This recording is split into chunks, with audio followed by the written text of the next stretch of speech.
ఒకరోజు నీకు మరణం ఉంది. మరణం తర్వాత నీ స్వామి సన్నిధిలో నువ్వు నుంచోబోతున్నావు. కాబట్టి మానవుడా, నీ జీవితానికి ఉన్నటువంటి పరమార్థాన్ని గుర్తించు. జీవిత లక్ష్యాన్ని తెలుసుకో. 10 ఏళ్లకు 10 బంగారపు డైమండ్ రింగ్స్ ఉన్నా, పెద్ద పెద్ద మేడలున్నా, విలాసవంతమైనటువంటి భవనాలున్నా, హంసతూనిక పానుపుల మీద నువ్వు విశ్రమించినా ఒకరోజు నీవు పోవటం ఖాయం. తొడిగినటువంటి సొక్క నీవే విప్పదీస్తామన్నటువంటి గ్యారంటీ కూడా లేదు. ఒకరోజు నీకు స్నానం చేయించే రోజు, ఒకరోజు నిన్ను నలుగురు భుజాల మీద తీసుకుని వెళ్ళేటువంటి రోజు, ఒకరోజు నీ సమాధిలో నిన్ను పెట్టి నీ మట్టేసేటువంటి రోజు భూమి మీద ఉన్న ప్రతి ఒక్కడికి రాసి పెట్టి ఉంది. ఎందుకంటే మతపిచ్చి, ఎందుకంటే కులపిచ్చి, అహంకారం, గర్వం, మీసాలు మెలేసి కాలరెగరేసి రొమ్ము చించుకున్న ఏ ఒక్కడు చరిత్ర పుటలో రాణించలేదు. సోదరుల జ్ఞానంతో ఆలోచించండి.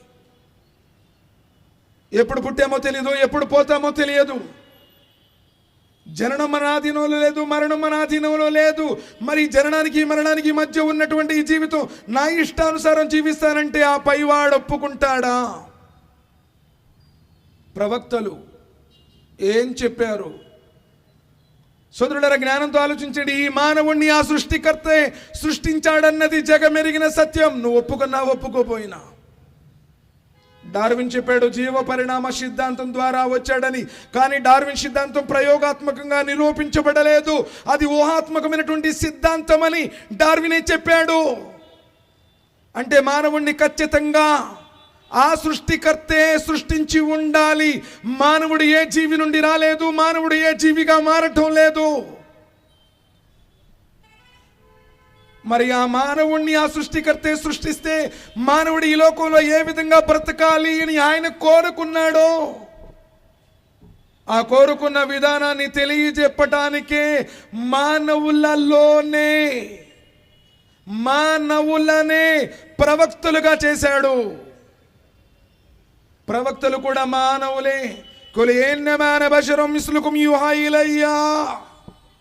సూరతుల్ కహఫ్ సూర నంబర్ 18 శ్లోకం నంబర్ 110. కుల్ ఇన్నమా అన బషరుం మిస్లుకుం. ఓ ప్రవక్త ఇలా ప్రకటించు, నేను కూడా మీలాంటి మానవుణ్ణే. కుల్ ఇన్నమా అన బషరుం మిస్లుకుం, మీలాంటి వాణ్ణే. మరి తేడా ఏంటి ప్రవక్తలకు మనకు మధ్య? ఓహీ, ఆకాశం నుండి ఓహీ, జిబ్రాయిల్ అలైహిస్సలాం వారు తెచ్చేటువంటి ఓహీ, ఆ ఓహీ ప్రవక్తల వద్దకు వస్తుంది. ఆ ప్రవక్తలు దైవ సందేశాన్ని ప్రజలకు అందజేస్తారు.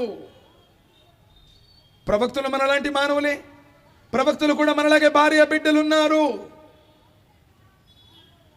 ఓ ప్రవక్త ముహమ్మద్ సల్లల్లాహు అలైహి వసల్లం సూరతుర్ రాద్ సూర 13 వాక్యం నంబర్ 38. ఎంతమంది ప్రవక్తలైతే నీ ముందొచ్చారో వారందరూ భార్య బిడ్డలు కలవారే. ఓ ప్రవక్త ముహమ్మద్ సల్లల్లాహు అలైహి వసల్లం సూరతుల్ అంబియా సూర నంబర్ 21 వాక్యం నంబర్ 7. ఓ ప్రవక్త ఎంతమంది ప్రవక్తలైతే నీ ముందొచ్చారో వారందరూ అన్నం తిన్నవారే. యాకులు త్వామ, వారందరూ అన్నం తిన్నటువంటి వాళ్ళే.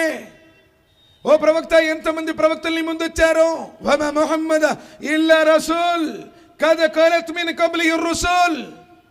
ప్రవక్త ముహమ్మద్ సల్లల్లాహు అలైహి వసల్లం నీకు ముందొచ్చిన ప్రవక్తలు అందరూ గతించి వెళ్ళిపోయారు, నీవు ప్రవక్తవు మాత్రమే.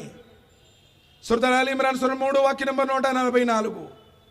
అంటే సోదరులారా, ప్రవక్తలు కూడా మానవులే, మనలాంటి శరీరధారులే, మనలాంటి భార్య బిడ్డలు కలవారే, కష్ట నష్టాలు అనుభవించిన వారే.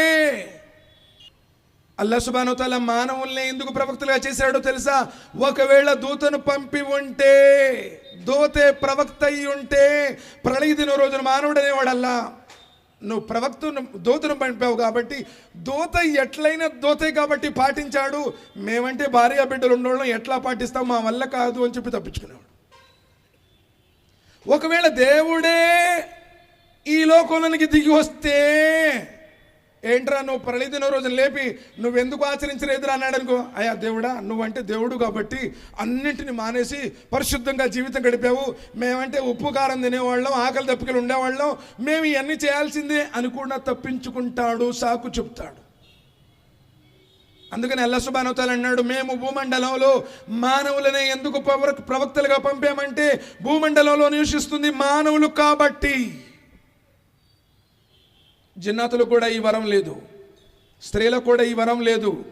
రిజాల్ కబ్లిక రిజాల్ నూహి ఇలైహిం, ప్రవక్త ముహమ్మద్ సల్లల్లాహు అలైహి వసల్లం నీకు పూర్వం వచ్చినటువంటి ప్రవక్తలందరూ పురుషులే. ఫస్అలు అహ్ల జిక్రి ఇన్ కుంతుం తఅలమూన్, ఒకవేళ కావాలంటే నీవు గ్రంథ జ్ఞానం కలిగినటువంటి వారిని అడిగి తెలుసుకో. ప్రవక్తలందరూ పురుషులే, భార్య బిడ్డలు కలవారే, శరీరధారులే. సోదరులారా ఆలోచించండి.